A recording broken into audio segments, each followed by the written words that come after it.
Olá, bom dia, boa tarde, boa noite para quem está aí. Sou o professor Ranieri.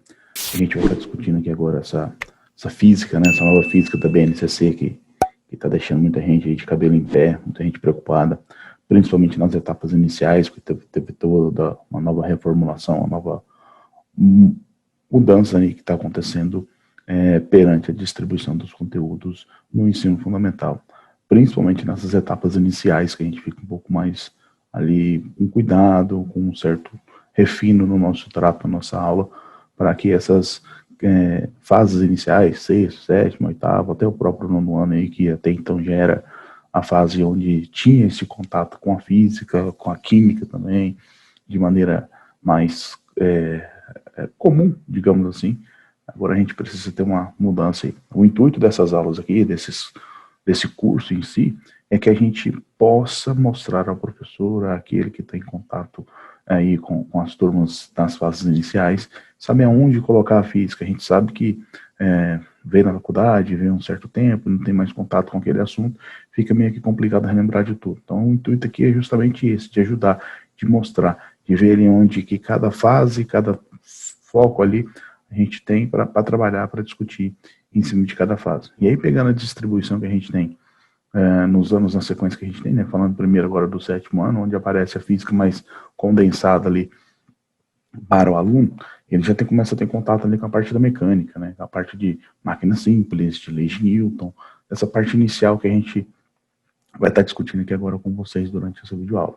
A gente vai estar compartilhando a tela aqui rapidão, e a gente vai começar a falar aqui sobre as leis de Newton, né? E aí a gente fica assustado. Pô, você está falando de Newton e já começa aí com uma foto do Einstein. O que tem a ver? A ideia é a seguinte, pegando aqui o contexto histórico aqui, uma rápida lembrança aí das coisas para a gente poder dar sequência, né? Essas leis, elas foram baseadas em observações que o Newton teve, né? Ele começou a observar as coisas, a ter uma visão de mundo ali que até então não se tinha, né, de tentar analisar o movimento, como que esse movimento funcionava, por que que as coisas eram daquela forma, né. Essas leis que a gente discute aqui, elas vão tentar mostrar essa ideia de movimento, de força, de aceleração, essa ideia básica que a gente precisa saber, que a gente precisa ter, e que é muito comum em nossa prática cotidiana, né, e em cima dessas leis, é a hora que entra aqui o nosso amigo da foto, né? Porque ela tinha uma certa limitação, até por conta da época que o Newton vivenciou, comparando com a de Einstein, né? Que era a limitação de objetos muito pequenos, de coisas muito pequenas, na ideia microscópica aí, quando a gente pensa no universo quântico, e de objetos com velocidades aí próximas ao valor da velocidade da luz.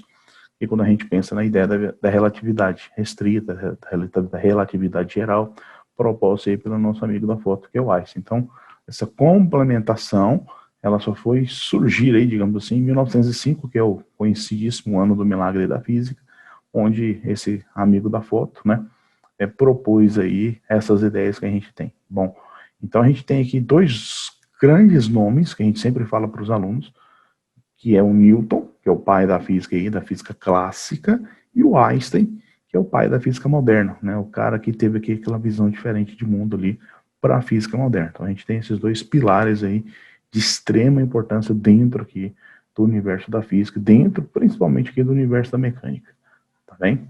Bom, dando sequência aqui para o nosso esquema, a gente tem aqui a nossa primeira lei de Newton, que é conhecida como o princípio da inércia. O que viria a ser esse princípio da inércia? O que é inércia? Uma coisa que eu sempre gosto de discutir com os alunos, né, é com relação a esses termos. Por que é chamado de inércia? O que tem a ver com a inércia? Quando a gente fala do conceito em si, da definição em si, que é essa que está aqui, o corpo tende a se permanecer em repouso, em movimento uniforme, a não ser que você aplique sobre ele uma força externa, a não ser que uma força externa atue sobre ele.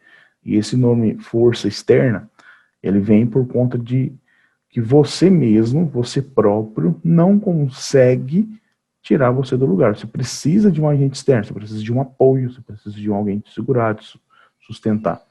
Você por si só, e eu faço a brincadeirinha sempre em sala de aula com eles, né? Se você puxar a sua cabeça para cima, você não vai conseguir flutuar. A gente não consegue puxar o braço para cima aí e começar a voar, isso não vai dar certo. Eu preciso de um apoio dos meus pés no chão, dos meus braços numa cadeira, dos meus braços no suporte, como está aqui no desenho do ônibus, para romper esse estado de inércia. E aí esse estado de inércia que o Newton fala, ele está relacionado com o tamanho do objeto, com a massa desse objeto, né? Então, quando a gente fala que tem a inércia desse corpo é muito grande, quer dizer que tem uma massa muito grande, e para aplicar essa força que está sendo citada aqui, eu preciso também de uma força muito grande. Então, a gente começa a perceber a primeira relação entre força e massa. Newton, com a ideia do princípio da inércia aqui, ele percebeu isso. E aí, quando a gente olha para a teoria ali, para a parte conceitual escrita, a gente percebe que tem tudo a ver com a nossa prática aí. Eu só consigo tirar um livro do lugar se eu for lá pegar esse livro e arrastar. A gente tem aí na física as forças de contato e as forças de campo, por exemplo, né? Se eu pegar aqui um objeto, uma caneta, e soltar, ela vai cair por conta da gravidade. Então, a gente tem aí essas perspectivas. Então, a gente precisa de uma força, de um agente externo, seja uma força de campo ou uma força de contato, para que esse objeto saia do lugar, para que esse objeto consiga romper aí a sua inércia. Então, quando a gente falar do termo inércia, né, lembre-se de associar isso ao tamanho do objeto, à massa desse objeto, e é um termo que eu, como professor, eu vejo às vezes alguns colegas trabalharem de forma errada com os alunos, o peso. Não, vamos começar a ensinar certo a linguagem científica desde cedo. É massa, peso é um tipo de força que eu vou mostrar aqui agora. E a gente precisa separar isso, a gente precisa ter essa noção. Mas é um linguajar? Tudo bem. Mas na hora que o aluno for pegar um texto científico, for pegar um artigo, for ler algum exercício, principalmente nas fases agora finais, a gente visualiza muita dificuldade nessas interpretações. De sair do cotidiano dele ali e ter essa interpretação da linguagem científica. Então, cuidado que eu, como professor das fases finais, eu tenho muita atenção, chamo muita atenção deles por conta disso. Né? Já temos uma geração que tem uma certa dificuldade em ler, em ter leitura, em ter interpretação, então, para uma situação como essa, então é melhor a gente já ir corrigindo, fazendo as adequações desde o início, quando necessário aí, para evitar, e já para ir acostumando também com essa linguagem científica, com esses textos que eles irão encontrar nos anos finais aí, digamos assim, tá? Então, primeira lei, princípio da inércia, a gente já começa a perceber esse termo força girando aí na nossa cabeça. Não, tem que ter uma força ali, tem alguma coisa que eu preciso fazer para que esse objeto, para que esse corpo aí saia do lugar, para que ele rompa a inércia dele, né? Para que a gente fala de movimento uniforme, outro assunto também que muitos alunos esquecem, quando a gente fala, né? Também serve para velocidade constante. Esse movimento uniforme, eu estou me referindo à velocidade constante. Ou seja, aceleração igual a zero, não tenho aceleração. Eu vou mudar esse valor aqui da velocidade. Sei lá, você estava andando de bicicleta a 20 km por hora. Aí você resolve pedalar, aumenta lá a sua intensidade de pedalada. Você muda ali a força que você estava fazendo, você altera a sua inércia, e aí essa velocidade sobe, sei lá, para 25 km por hora.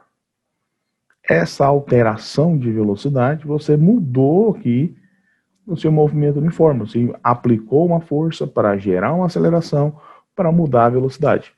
Então, são ações que uma coisa depende da outra. São consequências dessa aplicação dessa força que você realizou. Beleza? E aí, com base nessa ideia, Newton ficou, peraí, tem força? O que é esse negócio? Por que eu preciso da ação desse termo aí que a gente denominou como força? E como que isso vai ser aplicado? Será que eu consigo calcular isso? Eu já percebi que ela depende do tamanho do objeto. O que mais que eu posso relacionar? E aí vem aqui para nós a segunda lei de Newton, chamada aí de princípio fundamental da dinâmica, né? O que fala nesse princípio fundamental da dinâmica? Que a resultante das forças que atuam em um corpo é igual ao produto da sua massa por sua aceleração. Está aqui na nossa formulazinha, né? A resultante das forças é igual ao produto da massa pela aceleração. Newton percebe, nesse instante, que a aceleração também é um fator que influencia nesses conceitos que a gente está discutindo aqui, nessas ações que a gente está discutindo aqui. Ele viu que quando você faz mais força, a tendência do objeto é sair mais rápido. E para alterar a velocidade, a gente precisa de aceleração. A aceleração, e aí tem outras discussões dentro da física que a gente sempre faz mais para frente, não é o caso agora. A gente tem a aceleração centrípeta, a aceleração tangencial, aceleração vetorial e por aí vai. Isso é uma análise que a gente faz do movimento aí na cinemática, que não vem ao caso agora, mas essa aceleração aqui, ela é quem faz a velocidade sofrer uma alteração. E aí, para alterar a velocidade, eu preciso da aceleração. E para ter a aceleração, eu tirei isso da aplicação daquela força que a gente estava discutindo na primeira lei. E aí ele faz esse link, né? Pô, percebi aqui que a força é diretamente proporcional à massa, a inércia que a gente mostrou agora há pouco, e também é diretamente proporcional a essa aceleração. Então, se você imagina aí são exemplos que a gente sempre fala, né? O aluno está lá jogando basquete, aí ele pega a bola e quer fazer o arremesso da linha de 3 pontos, está mais afastado da tabela. Ele já tem ali a noção prática do esporte, ele precisa fazer mais força para atingir a tabela, para poder fazer a cesta, né? E ele está ali jogando futebol ou está jogando vôlei, tem que fazer um passe para a pessoa que está ao lado. A força que ele vai aplicar já vai ser menor. Então, ali ele vai ter uma aceleração menor para dar menos velocidade e para chegar ali na pessoa ao lado. Então, a gente já tem essas noções práticas aí do dia a dia. Perdão. E é isso que a gente vai discutindo aqui com vocês. Essas setinhas que aparecem aqui são representações de grandeza vetorial. É uma representação de uma grandeza vetorial. Então a gente está trazendo aqui a física ao pé da letra, né, literalmente. E essa grandeza vetorial é uma grandeza que depende de módulo. O que vem a ser o módulo? É o valor, direção e sentido. Se alguém falar para você, vai lá na porta e aplica para mim uma força de 10 newtons. Primeiro, a pessoa tem que ter a noção de que seria uma força de 10 newtons. Segundo, como que eu vou aplicar essa força? É para aplicar essa força de 10 newtons aí para puxar a maçaneta para baixo? É para empurrar a porta na horizontal, da esquerda para a direita? Ou da direita para a esquerda? Como é que essa força vai ser aplicada? Então, eu preciso de uma complementação. Então, quando a gente fala que a grandeza precisa dessa complementação, de indicar um valor, de indicar uma direção, de mostrar o sentido que isso vai ser feito, no caso, a força tem isso, a aceleração tem isso, as velocidades são grandezas aí, essas três que eu citei, por exemplo, são grandezas vetoriais, tá? Elas precisam dessa complementação, que é o vetor, que vai indicar isso pra gente, que são essas setinhas que vocês estão vendo aí na figura, por exemplo, aqui do menino e da mãe dele aqui, supostamente, empurrando aqui o carro nessa direção, tá? Nesse contexto, nessa ideia, é para isso que a gente tem a setinha, só para indicar que aquela grandeza que a gente está medindo ali, ela precisa de uma complementação, uma grandeza vetorial, para deixar as coisas mais claras, mais indicadas aí para a gente. Fechou? E aí as unidades medidas do sistema internacional, né? Força é medida em newtons, homenagem aí ao senhor Isaac Newton. Massa, a gente mede isso em quilogramas. E a aceleração em metros por segundo ao quadrado. Então, são as grandezas que a gente utiliza aqui na segunda lei de Newton e as unidades de medida. E aí, para fechar aqui as três leis, a gente fala aqui da terceira lei, da ideia da ação e reação. E aí aqui tem uma briga boa que eu faço com os autores de alguns livros, né, dos exemplos que são utilizados.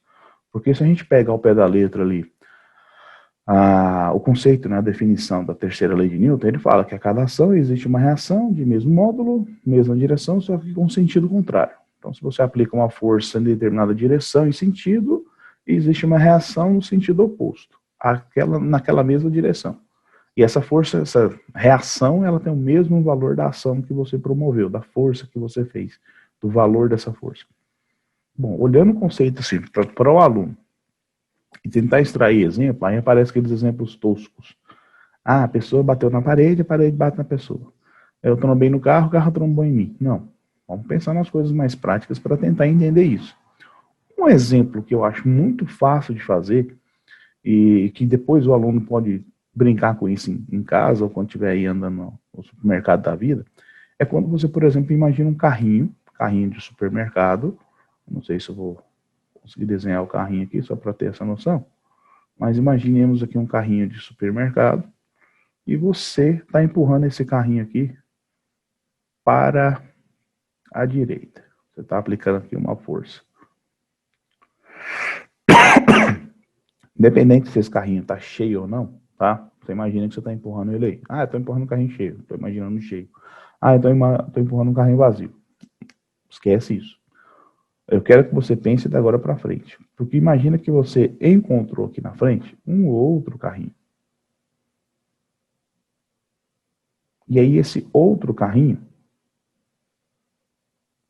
se eu, por exemplo, deixasse você com os olhos vendados, e aí você, quando com os olhos vendados, encostasse nesse carrinho, vamos fazer o negócio acontecer de boa, sem trombar, sem pancadas, você encostasse nesse carrinho aqui, o primeiro carrinho, no segundo, que você está empurrando no que está aqui na frente, você ia sentir uma sensação diferente, você ia perceber que ia ficar mais difícil de empurrar. Independente se estava vazio ou cheio, você ia perceber que tinha uma coisa ali na sua frente. Você encostaria, continuaria empurrando, ele sairia do lugar com aquela ação que você está fazendo, mas você sentiria a ação dessa força. Essa ação, essa sensação aí, é literalmente a terceira lei falando, oh, tem aqui.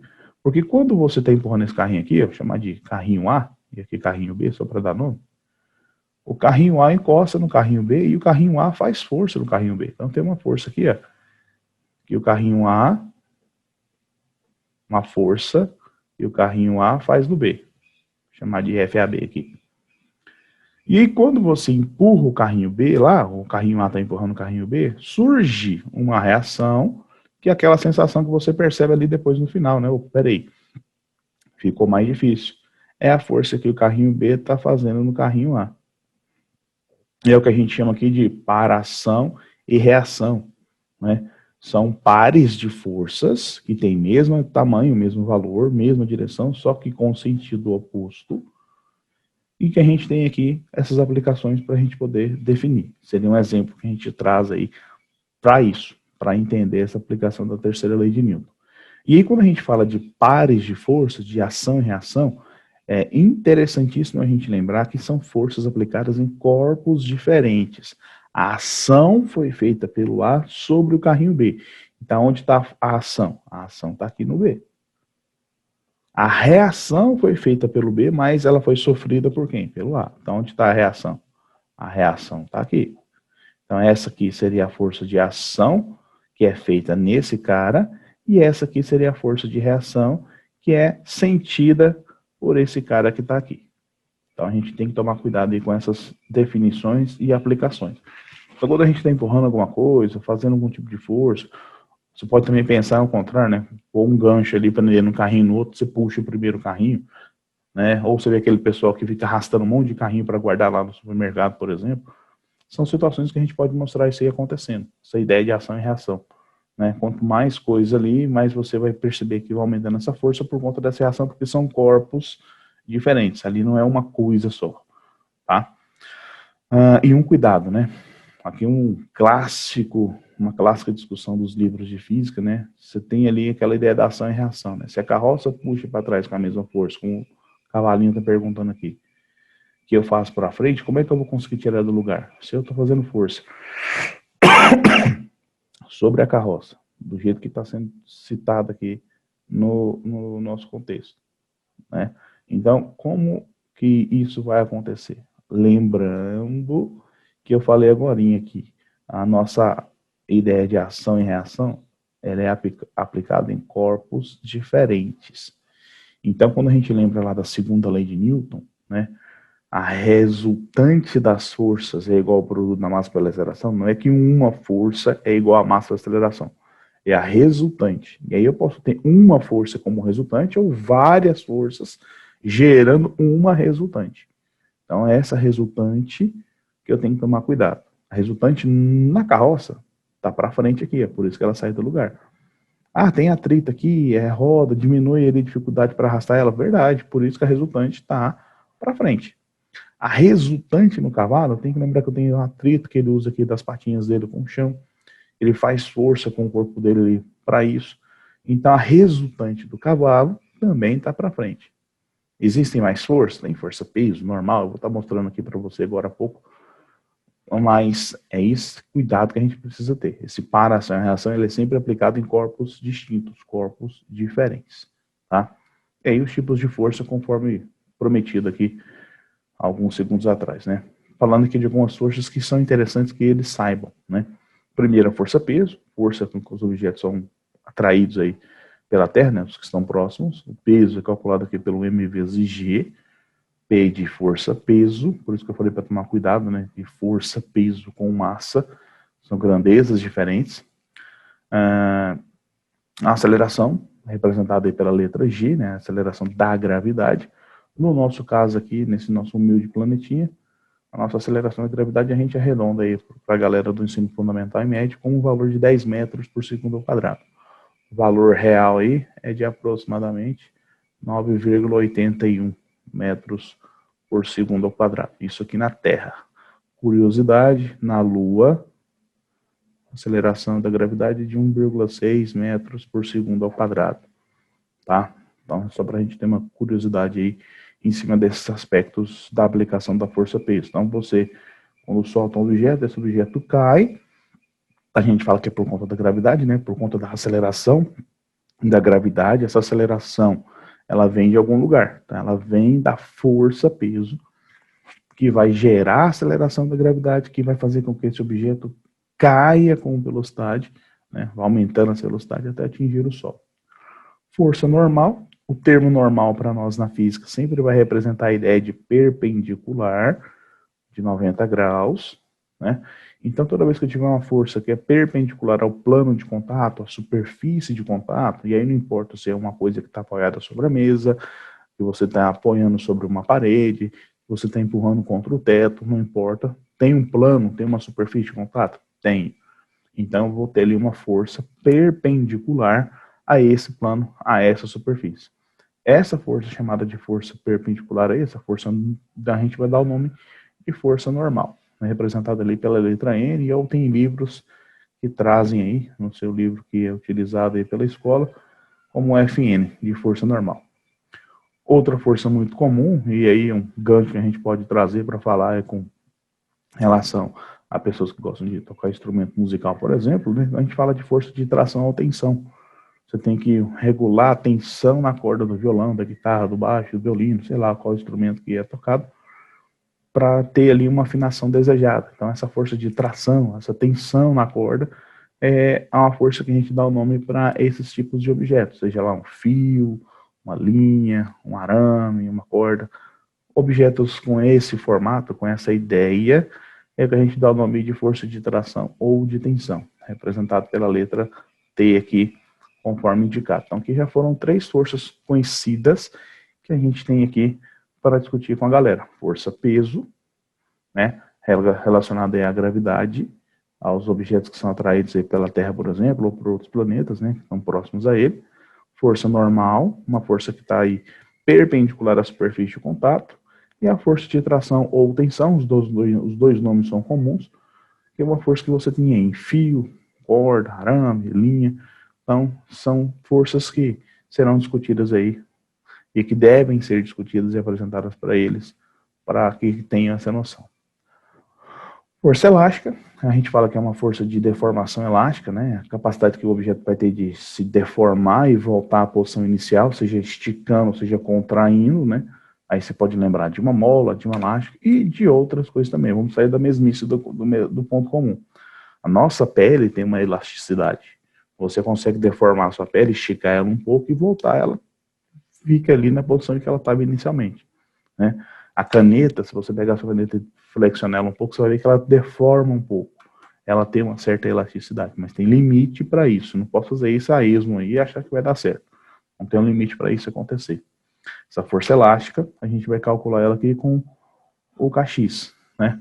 Esse K indica essa resistência do corpo, né, em se deformar, quanto de força que eu preciso fazer para ele deformar, e aí é um comparativo muito legal. É a mola que você tem na lapiseira, ou naquelas canetas, né, que você aperta ela com o polegar aí, tem uma mola ali interna, aquela mola é fácil de você esticar, ela já estraga, ou seja, com pouca força você consegue promover uma deformação muito grande. E aí tem, por exemplo, em contrapeso aí, as molas que você tem em suspensões de veículos, né? a mola do carro lá, da suspensão do carro, você não consegue com a mão ali simplesmente comprimir ou esticar ela, porque já tem uma necessidade de muito mais força para que haja ali uma deformação. Então, essas diferenças, né, da mola da lapiseira com a mola da suspensão do veículo, por exemplo, está relacionado ali com a constante elástica. E o X seria essa deformação, né, o quanto que você consegue esticar ou comprimir aquele objeto em relação àquele ponto inicial que ele se encontrava. Então, são informações que a gente tem aqui dentro dessa constante elástica, aqui, dessa deformação elástica e da nossa força elástica citada aqui no exemplo. Então, força-peso, tração e tensão, normal, e agora força elástica. Uma força também de muita importância, que a gente nas séries finais a gente destina uma aula só para falar disso aqui, com relação à força de atrito, né? Por conta da importância que ela tem. A força de atrito, aí, se você parar para pensar, a gente depende dela para andar, para riscar um fósforo, para fazer um monte de coisa. Então, esse atrito, essa força de atrito é chamada de força de oposição ao movimento relativo entre duas superfícies. Então, se eu tenho duas superfícies em contato, se eu tento deslizar uma sobre a outra, existe uma resistência aqui, né, uma força de oposição. A de baixo não quer deixar de cima movimentar e nem a de cima vai deixar de baixo movimentar. Existe uma resistência aqui entre elas. Essa força de atrito, essa resistência entre elas, a gente calcula aqui, ó, com a força normal vezes o coeficiente de atrito, ou seja, com a força da superfície, que a gente falou agora, está perpendicular à superfície, vezes esse mi aqui, é uma letra grega, chamada aí de mi, que indica o nosso coeficiente de atrito, indica a rugosidade da superfície. Superfície que é mais áspera, mais rugosa, tem um coeficiente maior. Superfícies mais lisas, menos ásperas, tem um coeficiente menor. Então, esse coeficiente aqui é citado pela força de atrito, né? O nosso atrito ele pode ser estático ou cinético, e aí é hora de você explicar para o aluno aquela questão do portão, né? Ah, o portão está parado. Você tenta puxar o seu portão lá na sua casa, quando aquele tranco inicial, arrastar um móvel que estava aí, aquele tranco inicial, você faz muita força, mas depois que o móvel começa a movimentar, fica mais fácil. Então a gente tem dois tipos de atrito. O estático, quando está parado, é um atrito muito maior, o coeficiente de atrito estático ele é maior que o coeficiente de atrito cinético, por conta da inércia do objeto. Então a gente tem aí a primeira lei de Newton ajudando a gente quando o objeto começa a sair do lugar, tá? Então a gente tem muita discussão para ser feita aqui e tem muito experimento bacana e vídeo bacana no YouTube, na internet, ensinando a trabalhar isso aqui. Então, assim, é muito legal. É um clássico aí dos que eu sempre gosto de citar para os alunos, que é da lista telefônica, né? Se você entrelaçar as páginas das listas telefônicas ou de livros, caderno velho, pode fazer isso em sala de aula com eles, e tentar separar, a gente vai ver que o atrito das folhas ali torna essa ação muito difícil, né? Inclusive tem um episódio daqueles caçadores de mitos da Discovery, que eles utilizam listas telefônicas bem grossas, e aí para separar a quantidade de força chega a ser monstruosa, né? E é bem legal procurar depois o episódio lá para assistir, não vou dar muito spoiler aqui para evitar, mas vale a pena aí assistir. Eu fazer a brincadeirinha aí, só para ter uma noção, foram mais ou menos 3 toneladas de força para separar as duas listas no episódio do Mythbusters. Eles usaram 2 tanques de guerra, só para deixar o negócio aí tão suspenso no ar, tá? E a força centrípeta, né? Força que está relacionada aí a movimentos circulares ou curvilíneos, que é aquela força quando você está andando no carro, está lá na rotatória. Imagina se eu pudesse tirar a porta do carro, prender os seus braços e suas pernas no seu corpo e não deixar você de cinto. Você concorda que a primeira curva que fizesse, primeira trajetória curvilínea ou circular, será arremessado para fora por conta da inércia, né? A inércia te arremessaria para fora. A tendência do corpo é continuar em movimento uniforme. A gente falou disso agora há pouco. Continuar em linha reta. E aí, o que a gente tem? Tem um cinto de segurança que vai me prender e vai me puxar para o centro da trajetória. Eu tenho a porta que eu posso apoiar com meus braços e eu vou ficar preso ali ao carro. Eu posso me segurar ao banco do carro e me manter ali preso ao veículo. Então, essa ação gera o que a gente chama de força centrípeta, tá? uma força que te puxa, que te empurra na direção do centro dessa trajetória. Então, se você tem uma trajetória circular ou curvilínea, você aqui nessa posição, a força centrípeta te puxa nessa direção. Muito cuidado ao discutir força centrífuga. Na verdade, não tem força centrífuga, né? A centrífuga é exatamente a inércia, a sensação de você ser arremessado para fora, ser jogado para fora. Isso se dá por conta da inércia, da primeira lei de Newton. A centrípeta é que te puxa, que te segura ali para manter essa trajetória. A centrífuga é a sensação de você ser arremessado para fora, a inércia ali te ajudando, querendo te manter ali naquela trajetória inicial onde você se encontrava. E aí a centrifugação feita na máquina de lavar. A centrifugação, ou seja, a inércia tira a água lá da roupa, porque a máquina, a parede dela é toda furadinha. E aí a parede da máquina segura a roupa, mas deixa a água passar. Então você está usando a centrifugação para tirar a água e a força centrípeta para manter a roupa presa ali dentro da máquina. É um exemplo. O cinto de segurança, a porta, você se segurando no carro, né, nos apoios que o carro tem, são utilizações de pontos para gerar força, para manter você ali dentro do carro. Ou seja, você está usando ali a força centrípeta para se manter dentro do carro. O cálculo dessa força se dá aqui por essa expressão, onde o FCP aqui, né, de força centrípeta, M de massa, V de velocidade, o R de raio, seria o raio dessa trajetória aqui, dessa curva, né, que você fez, seja lá numa rotatória, uma trajetória curvilínea, então, sabe-se lá o trajeto adotado aí por você como referência, tá? As unidades do sistema internacional, Newton para força, quilograma para massa, e metros por segundo para velocidade, e metros para medir distância, no caso é o raio, são as utilizadas aqui por nós. Então, essa aqui seria, esse esquema aqui seria o pontapé inicial que a gente teria para discutir, para mostrar aí as aulas nesse momento inicial aí das novas diretrizes adotadas pelo MEG e por tudo. Então, são pontos que eu chamei a atenção, que vale a pena para ter uma noção, pô, então, já que eu vou falar desse assunto, eu posso direcionar para esse caminho, eu tenho essas ideias aqui, hora nenhuma para ensinar ninguém a dar aula, mas é para mostrar caminhos, pontos, links ali onde a gente pode correr atrás, procurar e falar, tem um norte ali pelo menos para falar para alguma coisa dos nossos alunos. Então isso acho que é a melhor parte para todo mundo se dar bem. Beleza? Então, ficamos assim, até o nosso próximo encontro aqui. Abraço. Gostaria de assistir às outras aulas desse curso gratuito? Clique no link da descrição e faça a sua matrícula.